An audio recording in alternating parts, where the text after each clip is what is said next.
Welcome to The Explainer. Today, we're going to tackle something that might sound a little bit crazy, building an AI completely from scratch. And the best part? We're going to show you how you can understand every single step of the way. You know, these things often feel like pure magic, right? Well, today, we're pulling back the curtain. We're going to show you that deep down, AI is really just a recipe that anyone can follow. In fact, let's build one together, right here, right now. All right, so let's dive in. We need a blueprint, but we're going to start simple. Think of it this way. We're not building an AI skyscraper just yet. Nope. We're building a cozy little log cabin. And this log cabin has a name. It's called a BigGram model. Now, forget everything you might think about complex AI reasoning. The entire intelligence of our little model comes down to just one thing: predicting the very next letter in a sentence. Seriously.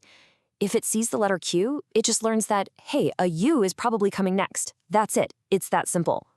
So you might be wondering, how does this thing actually think? Well, its brain isn't some complex, mysterious network. It's literally just a simple table of probabilities. It just looks at a bunch of text and figures out, okay, when I see an H, there's a 95% chance the next letter is an E. It's a really basic idea, but believe it or not, this is the foundation for everything that comes next. Okay, so every good recipe needs ingredients, right? For our language model, the only ingredient we need is text. And yeah, usually a whole lot of it. But look, to build our little AI log cabin, we don't need to feed it the entire internet. We just need one good source of text to start. So for our training material, we're going to use a classic, The Wizard of Oz. It's totally free online, and believe it or not, this one book has enough in it to teach our model the basic patterns of English.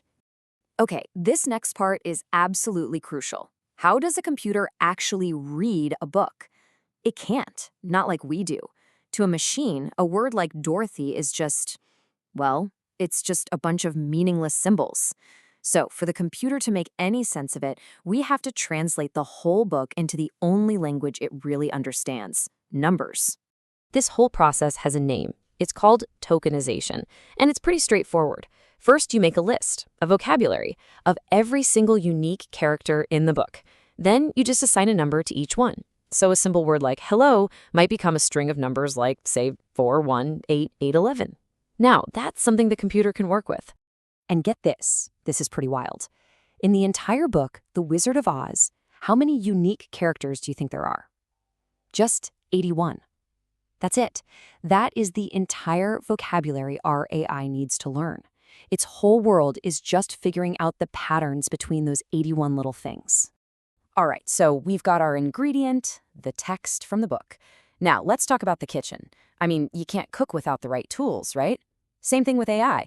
You need the right hardware and software to get the job done. So for our toolkit, we're going to use a software framework called PyTorch. It's basically a complete AI construction kit. It has all the complex math stuff already figured out for us. And then, for the real heavy lifting, we need a special piece of hardware, a GPU. You can think of it as our industrial-grade oven. It's what's going to do the cooking fast. And this is a perfect way to understand why GPUs are so critical for AI. Your computer's main brain, the CPU, is like a master chef. It's amazing at doing one really complicated task at a time. But a GPU, that's more like an army of line cooks, all doing thousands of simple little tasks at the exact same time. And training an AI is nothing but millions and millions of simple, repetitive calculations, a perfect job for that army. Okay, so we have our ingredients, and our kitchen is all set up. Time for the main event, the cooking process. And this isn't some slow cook recipe. This is a super fast, rapid fire cycle of guessing, checking your work, and then correcting your mistakes. Now, this is a really important trick in the AI world. You don't let your model study the whole book. You hold some of it back, maybe about 10%, and save it for a final exam. Why? Because this stops the AI from just memorizing the answers. It forces it to actually learn the patterns of the language, so it can come up with something new on its own. This whole thing is called the training loop, and it's actually beautiful in its simplicity. Here's what happens. 1, the model takes a guess. 2, it checks the book to see if it was right. 3, it calculates how wrong it was. We call that the loss. And 4, it tweaks its internal numbers just a tiny bit to make a better guess next time.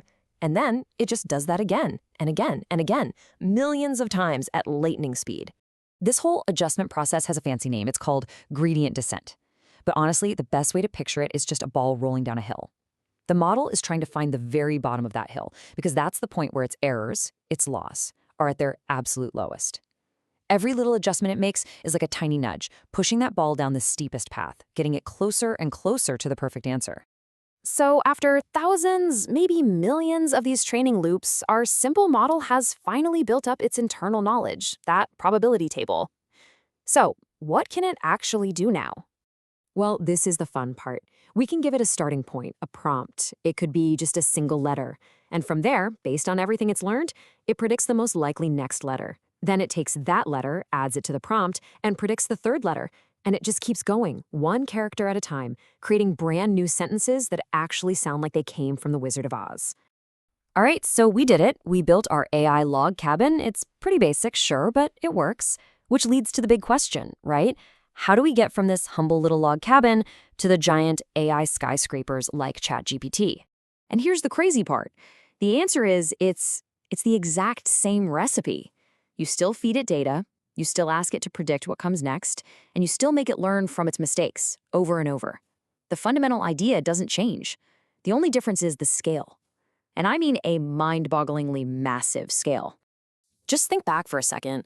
Our simple little model, its entire universe was just those 81 characters. All it had to do was learn the patterns between letters, numbers, and some punctuation. Okay, now look at this comparison. Our little model had maybe a few thousand learnable numbers in its brain.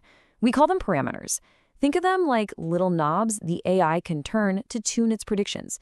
Now, a massive model like GPT-3, it has over 175 times billion of those knobs. With that many more ways to adjust itself, it can learn incredibly complex patterns. We're not talking just between letters anymore, but between words, sentences, concepts, entire ideas, all learned from a giant portion of the internet.